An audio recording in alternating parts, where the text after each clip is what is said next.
Hey, it's Fook, and it's about time I talk about my Fat Fire journey.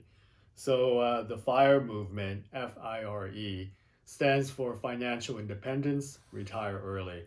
And you've probably seen some articles and heard a bit about it lately.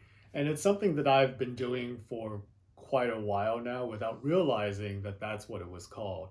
And the movement has basically given me a vocabulary to describe what I'm doing. Um, a lot of folks that are in the movement are really trying to achieve the FI part, the financial independence, because once you get there, it gives you a lot more flexibility and it cuts your stress way down. Uh, and many are not, necessarily into the retire early part. But the way that the fire movement started out was that it's built upon a study that was done in the early 90s called the 4% rule by an economist in San Diego, William Bengen. And he basically said that if you had a stock portfolio that was 50% stocks and 50% bonds, you can be reasonably assured that it will last you for your retirement 30 years. That was when he did that study. If you withdraw 4% a year and adjust every year for inflation. And since that time and since that study, a lot of other economists and researchers have done work on this, and even William Bengen himself has says that you can withdraw more than 4% uh, and still be assured that it would last. Whereas others are saying if you're going to do the retire early part, you want to take out a little bit less because your retirement is going to be longer than 30 years. So if you think about that, that makes sense, right? If someone was going to retire early in their 40s, 30 years only takes them to their 70s, and that's not enough. Um, there are also other risks with withdrawing 4%. There's a risk that's known as sequence risk, where if you start retiring and you experience a couple of years of drastic bear markets where your portfolio is going down a lot every year, the 4% rule is not going to work, right? But that's where it started. So with the fire movement, what they figure is that the 4% rule implies multiplying your annual expenses by 25 to arrive at a nest egg that would then support you withdrawing that 4% every year for the rest of your retirement. So, what the fire folks have basically said is that to use the 4% rule, you take your annual expenses in retirement and you multiply by 25, and that gives you your nest egg.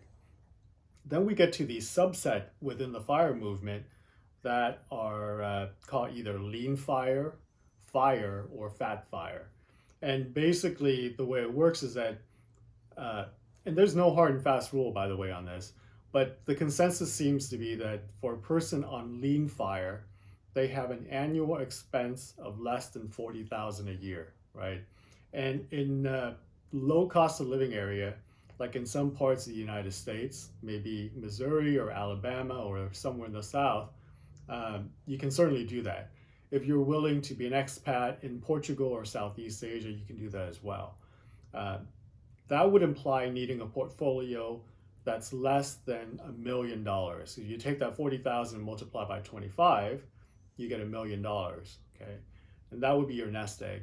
The regular, I'm putting that in air quotes, fire movement says that you're going to spend anywhere between 40,000 to 100,000 a year. Um, and again, it's not a hard and fast rule; it's just convention. But if you take that range, 40,000 to 100,000 a year, you end up with a nest egg anywhere between $1 million and $2.5 million um, to last you through your retirement. Okay, and then above that, anything above 2.5 million is fat fire, and this would be for people who are either living a very luxurious lifestyle or they just happen to live in a high cost of living area. Think New York, Los Angeles, San Francisco, things like that, where you would need just accounting for property tax, health care, uh, mortgage if you have one. Those things can take up a lot in retirement, especially in high cost of living area. Um, and you will need more than $100,000 a year, probably a lot more. That's where fat fire comes in. There's a play on word where some folks are saying, you can even go above fat fire and be like obese fire, where you're living off of, a a couple of $100,000 a year and really living it up. But we won't get into that. So for me personally, what I figured out is that living in San Diego, California, which is a great place to be, many people dream of retiring in San Diego. Uh, it's expensive. It's a high cost living area. It may not be as expensive as, say, San Francisco or New York, but it's pretty darn close. It's just right there with Los Angeles.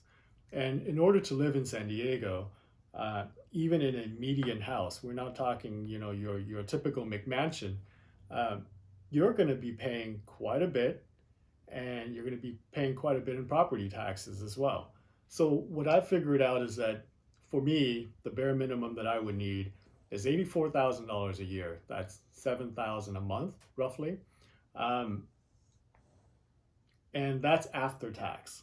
So in order to generate, $84,000 a year, I probably would need somewhere in the neighborhood of 105,000 pre-tax. And if you take 25 and you multiply by 105,000, you're going to be above that 2.5 million. For me personally, I don't think 4% is going to cut it. I want to have that margin of safety. So I'm actually multiplying my annual expense, the minimum annual expense, by 29 instead of 25. And that puts me at, just over 3 million. And I picked 29 because that results in a 3.5% withdrawal rate. And I feel much more comfortable with that for the long term than 4%. Like I said, that's the minimum. Having more would be nice. I want to have more if I can. That would just give me that margin of safety. But a lot of people would look at these numbers and would say, "Wow, you're crazy. How do you need 3 million to retire?" And like I said, it depends on where you live. And San Diego is expensive, and especially if you're going to do an early retirement, and that's basically any time before age 65. And the reason that I bring age 65 up is that 65 is when you qualify for Medicare. So if you're going to retire anytime before that, even for a year, you have to pay your own health care. We have an employer subsidized healthcare system in the US where a lot of people don't even realize how much it actually costs. If you were to go to the healthcare exchanges for your state and look up the premium for just a single person, on a gold plan, not the platinum or anything like that, but just kind of middle of the road, you're looking at like $1,000 a month for premium and out-of-pocket costs. That's 12 grand a year, right? Maybe if you're in Missouri or Midwest or the South, it's a little bit cheaper, but it won't be that much cheaper. But healthcare is huge, especially if you're going to retire before Medicare. And then if you live in a high cost of living area like San Francisco, LA, Los Angeles, San Diego, property tax can easily cost you, $8,000 to $10,000 a year on just a median home, if not more. So when you start adding up, your property tax, your insurance, your health insurance, there's not a whole lot left over, frankly, for anything else. And that's why you need a lot more than you think. So for me personally, it's 84,000 minimum after tax. And to generate that at 3.5% withdrawal, I need at least 3 million. So there you go. I hope you enjoy the math and the walkthrough of my scenario. And I will catch you in a future post.